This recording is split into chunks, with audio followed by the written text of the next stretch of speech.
Ako ba rin to, si DJ Kim Chino at syempre balik Chinitox na tayo. Usapang pag-ibig mula sa chinito ng buhay mo. At di ba nga, sabi ko kanina, ibibigay ko ang 3 susi sa healthy relationship. At para naman magkaroon ka na ng forever. Diyos ko, magpapasko na hanggang ngayon wala pa rin tumatagal na relasyon sa'yo. Recap na tayo mahal. Sabi ko kanina, unang susi sa healthy relationship ay communication. Ito yung sinasabi ko na kapag may problema, mag-usap. Na kapag may problema, pag-usapan, upuan, na kahit matigas pa, ay talaga nga namang upuan mo, matigas pa ang iyong loob or may sama ka pa ng loob. Kaya uupuan mo pa rin para kayo ay mag-usap. 'Di ba? Ito yung sinasabi natin, kailangan mong iwasan yung tampuhan at misunderstanding. Kaya dapat pag-usapan nyo na agad. Hindi yung magsa-silent treatment ka pa dyan. Hindi yung magtataas ka pa ng pride dyan. Much better to have clarity over confusion. 'Di ba? Hindi pwedeng sabihin na kapag may problema, common sense tayo. Hindi mo ba nararamdaman na may mali? Wow, hulaan. Iba-iba tayo, mahal. Iba-iba tayo ng utak, kaya kailangan pag-usapan at sabihin, i-voice out kapag may mali at pag-usapan. At ang pangalawa naman, sabi ko kanina, mahal, susi sa healthy relationship ay malaking T. Anong T ang gusto? It's trust. Tiwala, 'di ba? Trust is peace. Kapag may peace of mind. Kumbaga magjowa ka na kung saan hindi ka na kailangan na magbantay, 'di ba?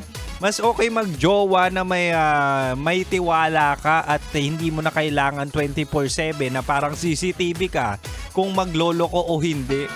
Ano para yung malaking tilapia? O, 'di ba? Malaking tilapia, sabi ni Boy Pindot. Pero anyway, mahal, mas okay na may tiwala ka sa tao. Mas healthy sa relasyon ang may tiwala ka sa tao. Kasi mahal, kahit 24/7 kang magmatsyag, mag-obserba, magbantay sa jowa mo, ang tao kapag magloloko pa rin yan. Hindi mo kailangan bantayan kasi ang pagloloko ay choice. At kapag pinili nilang magloko, manloloko talaga yung taong yan at siya ay maling tao. Kaya please make an agreement sa tao na kapag nagloko ka, iiwan talaga kita. Diba? At pumasok ka sa relasyon na kung saan yung tao mapagkakatiwalaan para hindi ka na napaparanoid dyan. Dumako na tayo sa pangatlong susi sa healthy relationship. Ito ay growth. Ito yung sinasabi nating mag-grow ng sabay. Diba? Tulungan, hindi hilahan pababa. Kung kayo talaga, dapat pareho kayong umaasenso.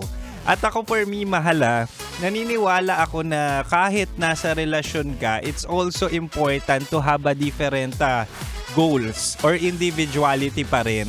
So kung gustong i-pursue ng jowa mo yung ganitong path or career, support mo na lang from afar but do not ever stop him or her on chasing or achieving that goal. Mas okay pa rin na meron kayong sariling mundo aside from having a relationship.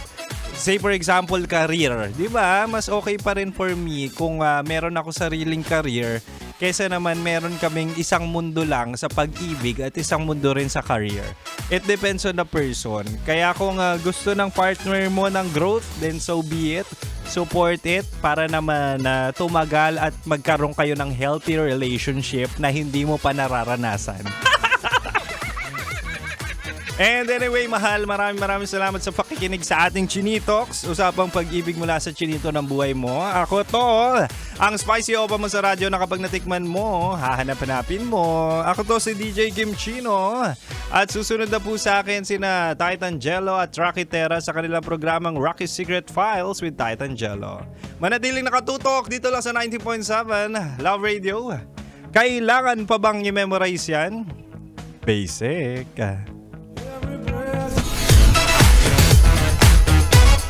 Metro's number one. Metro's number one.